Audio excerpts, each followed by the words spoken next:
Mesdames et messieurs, bonsoir. À la une de ce 19h, une ambulance médicalisée pour les populations de la province du Zunwego.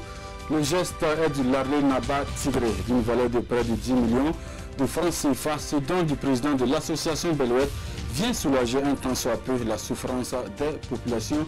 Constat dans ce journal. Le maire de la commune de Tolo, dans la région du centre-sud, du sud-ouest, sacrifie à un devoir de redevabilité face à ses concitoyens.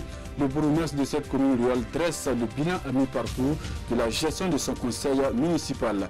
De la santé à l'éducation en passant par les infrastructures socio-économiques, tous les secteurs de développement ont été passés en revue par le maire et son conseil municipal.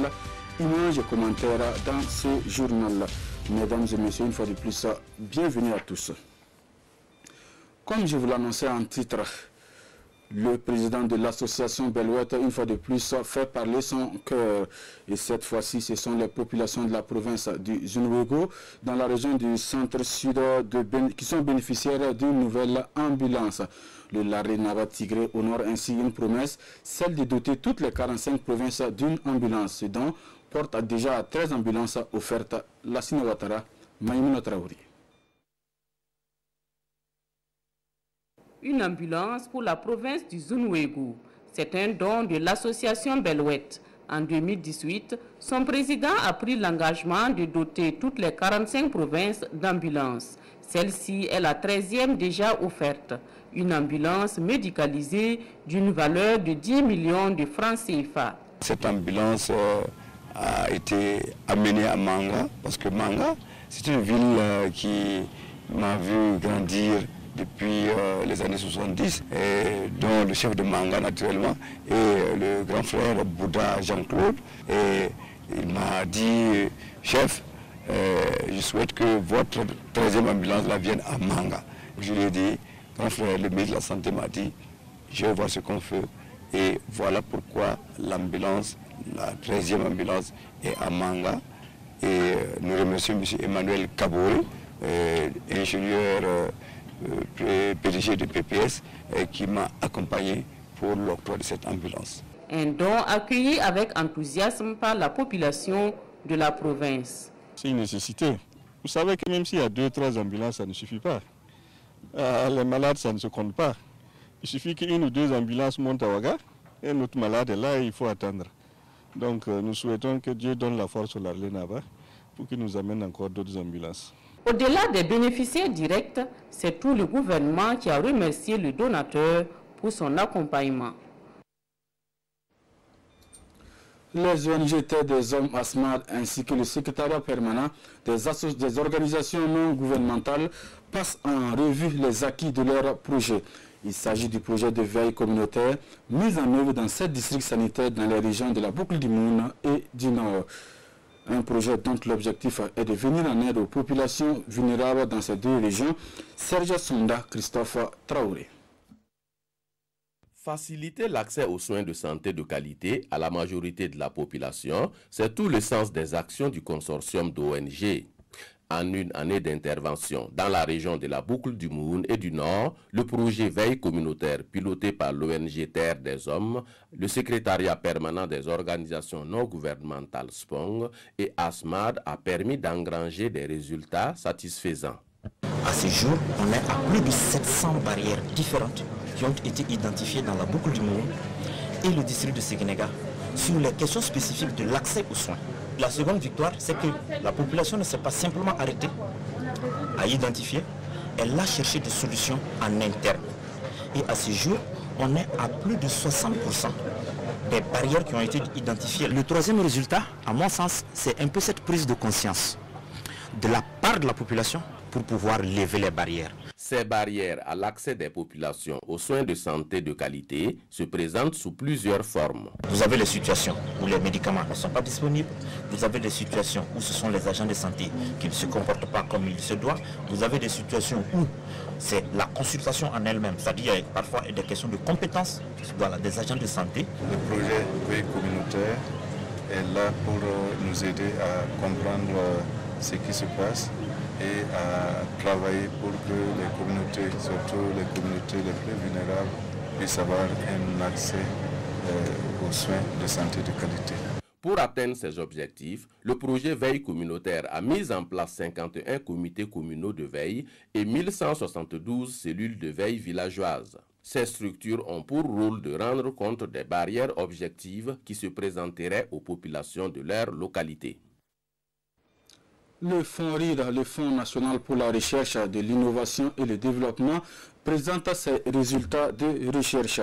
Il s'agit de la mise en place de nouvelles technologies conçues dans les laboratoires afin d'apporter des réponses liées à la problématique de l'accès à l'eau et à l'hygiène au Burkina Faso. Un projet de recherche financé à hauteur de 50 millions de francs CFA par l'ONG WaterAid. Bernard Kombelem, Karim Zoumlana et Pascal Kané pour le compte rendu. Il détient la clé des forages négatifs. César Milogo a conçu une technique d'implantation qui réduit considérablement les forages négatifs. Une innovation qui a convaincu l'ONG WaterAid et FONRID à financer le développement de sa technique. Ils sont 5 porteurs de projets à avoir séduit les 2 structures de la pertinence de leur innovation. Et lorsqu'on fait des forages, le plus souvent, un forage négatif, c'est lorsqu'on fait un forage et que l'eau ne sort pas. Et on constate que cela est récurrent au Burkina. Nous nous sommes dit qu'il fallait travailler à éviter cela. Et c'est dans ce cadre que nous avons initié le projet de recherche qui ont permis le taux de succès des forages de l'ordre jusqu'à 80% dans certaines zones. Pour le directeur pays de l'ONG WaterAid, cet appui vise à accompagner l'État burkinabé dans l'atteinte de ses objectifs en eau, hygiène et assainissement, des domaines dans lesquels intervient également cette organisation non gouvernementale. Nous avons vraiment besoin de comprendre beaucoup d'aspects du contexte de l'eau, de l'hygiène et de l'assainissement dans notre pays afin de pouvoir orienter nos actions de façon beaucoup plus ciblée sur là où nous savons que nous pouvons avoir un impact surtout sur les populations les plus défavorisées qui sont souvent, ne sont pas toujours bien inclus dans les programmes de développement. Les efforts, effectivement, du Fonds RID sont là, mais ils sont encore insuffisants au regard de toutes les difficultés que nous avons. Et c'est l'occasion pour nous donc de lancer un appel au privé, parce que c'est le privé qui va faire le développement et la valorisation de la recherche.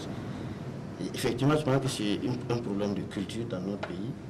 Il faut effectivement qu'on se mette au travail, qu'on puisse renforcer la sensibilisation du privé à venir vers la recherche qui peut résoudre leurs problèmes. WaterAid est en partenariat avec le Fonds RID depuis 2017. Après cette phase expérimentale réussie, l'ONG annonce un appui financier de 2 ans supplémentaires dans le domaine de la recherche au Burkina Faso. Le PADEL, le programme d'appui au développement des économies locales et les acteurs locaux de la région du Nord, échangent sur les conditions d'accès au financement. Des concertations en prélude au lancement de la composante 4 du programme, une composante dont l'objectif affiché est la promotion de l'inclusion financière et sociale des populations à faible revenu. Constantin Ouedraogo et Alain Savadogo. À Ouayouguia, ce sont les conditions d'accès au financement qui ont fait l'objet des échanges entre les responsables du programme d'appui au développement des économies locales PADEL et les acteurs locaux de la région du Nord. La mise en œuvre de cette 4e composante du PADEL vise à promouvoir l'auto-emploi par le financement des activités des populations à faible revenu. Le PADEL a voulu vraiment alléger le processus et en ce sens, il n'y a pas beaucoup de documents et il n'y a pas de garantie à fournir pour bénéficier. Tout le monde peut bénéficier des financements du PADEL. Tout le monde, hommes, femmes, jeunes, toute personne qui mène des activités et qui juge nécessaire de contracter les financements, les microcrédits que la composante 4 va mettre en œuvre. Pour les bénéficiaires, ces fonds d'appui vont leur permettre d'être plus résilients dans l'entrepreneuriat et aussi faciliter leur insertion dans les circuits économiques du pays. Ça va nous aider dans la transformation de nos produits locaux, surtout en achetant les matières premières qui sont toujours chères et nous acheter aussi du matériel pour le travail. Cet accompagnement est la bienvenue, c'est ce que nous les transformatistes nous attendons. À l'issue de cet atelier, des fiches de demande d'appui seront mises à la disposition des promoteurs dans les collectivités territoriales. La composante 4 du PADEL est gérée par les fonds d'appui aux activités rémunératrices des femmes, FARF. Dans la région du sud-ouest, l'heure est à la redevabilité à la mairie de Dolo. Après 3 ans de gestion, le maire et son conseil municipal étaient face à la population samedi dernier pour dresser le bilan à mi-parcours. Tous les secteurs de développement ont été passés en revue, un bilan jugé satisfaisant, mais des défis restent encore à relever. Issa Kazabré, Sondé Adama Sanou et Lambert Soma pour le compte-rendu de cette session.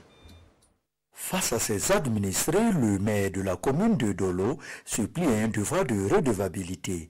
Ce dialogue communal est une opportunité d'échange entre le conseil municipal et les populations sur la gestion des affaires de la commune. L'opportunité pour la population de s'impliquer davantage dans la gestion de la chose locale. Parce que ce qu'on remarque de plus en plus, les populations manquent d'informations sur la gestion des affaires locales. Et si elles n'ont pas l'information, elles ne peuvent pas bien participer. C'est à travers une bonne information qu'elles pourront d'abord s'impliquer et encore participer davantage en tout cas au développement de la collectivité. À la mairie, en tout cas de mettre à plat devant toute la population ce qu'en tout cas on attend d'eux et permettre en même temps aux participants de savoir comment se gèrent en tout cas les activités au niveau de la commune, surtout au niveau du budget. Au cours de l'année 2018, le conseil municipal de la commune de Tolo a pu réaliser 97% des projets prévus dans son programme. Et cela concrètement, on a la construction des boutiques, on a la construction des écoles, on a la réhabilitation des CSPS, on a un CSPS qu'on est en train de construire. Si l'exécution du budget de l'année 2018 est satisfaisante, la mobilisation des recettes propres demeure une difficulté. Si tout ce que j'ai dit en termes de réalisation, ça a été fait, les fonds sont des fonds qui nous sont venus des PTF et des transferts de l'État. Mais la commune elle-même, il y a des sollicitations des populations. Mais on se rend compte qu'on n'a pas suffisamment de fonds propres. Le conseil municipal de Dolo ne compte pas pour autant baisser les bras. Il entend continuer la sensibilisation sur la nécessité d'un civisme fiscal.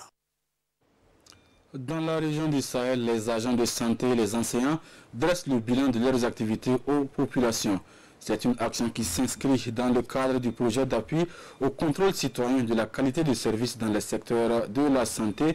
Suleiman Kwanda, Pénidje Nyanou Dori. À cette fois de redevabilité dans le domaine de santé et de l'éducation de la commune de Sitenga, province du Sénon, les acteurs concernés que sont les infirmiers et les instituteurs dressent leur bilan de prestations à la population et aux acteurs du projet. On a eu à mener des accouchements assistés, on est autour de 600 accouchements assistés. On a pris des enfants dans le cadre de la gratuité, des enfants de 0 à 5 ans, on est autour de 4000. On a fait des évacuations sanitaires gratuitement vers le CHR de Dori. On a fait des CPN, consultations prénatales, la surveillance des femmes enceintes, au nombre de 3000. On a fait des consultations curatives au nombre de 10 000 pour l'année 2019. L'absence des parents dans l'éducation des enfants, les travaux domestiques, le non-respect de l'éducateur sont autant de difficultés qui impactent négativement les qualités de l'enseignement dans la commune de Sitenga. Une autre difficulté, c'est la proximité de l'école au site d'orpaillage où les enfants s'adonnent abondamment au détriment de l'école. Qu'à cela ne tienne, l'association ADZN juge le bilan assez satisfaisant. Il y a un sentiment de satisfaction et à la fois on se rend compte qu'il y a aussi du travail à fournir. Il y a beaucoup d'efforts à fournir et ADZN va toujours continuer dans ce sens. Avec leur disponibilité et leur accompagnement, nous allons ensemble en tout cas essayer de relever toutes ces difficultés qui ont été citées aujourd'hui. A2N, à travers les clubs champions mis en place, compte les jours à venir, sensibiliser les parents afin de renforcer la mobilisation communautaire pour une éducation et de santé de qualité dans la commune de Sitenga. Un mot de culture dans cette édition. C'est parti pour le festival Zemestaba de l'arrondissement 11 de Ouagadougou. Cadre de rencontre, ce festival vise à promouvoir les activités du secteur informel, de l'artisanat et de la culture et des sports. Sekou Zongo. C'est parti pour la première édition du festival Zemstaba de l'arrondissement 11 de Ouagadougou. Un événement pluridisciplinaire qui se veut un cadre de rassemblement populaire, de promotion de la tolérance et du vivre ensemble. Nos diversités, qu'elles soient culturelles ou religieuses, ne sauraient constituer des barrières à la paix, mais plutôt, nous en sommes convaincus, des sources qui doivent nous permettre d'accroître notre résilience à l'adversité. Compte tenu de la situation sécuritaire difficile au Burkina Faso, cette activité est la bienvenue et mérite d'être encouragée et perpétuée selon le maire de Ouagadougou.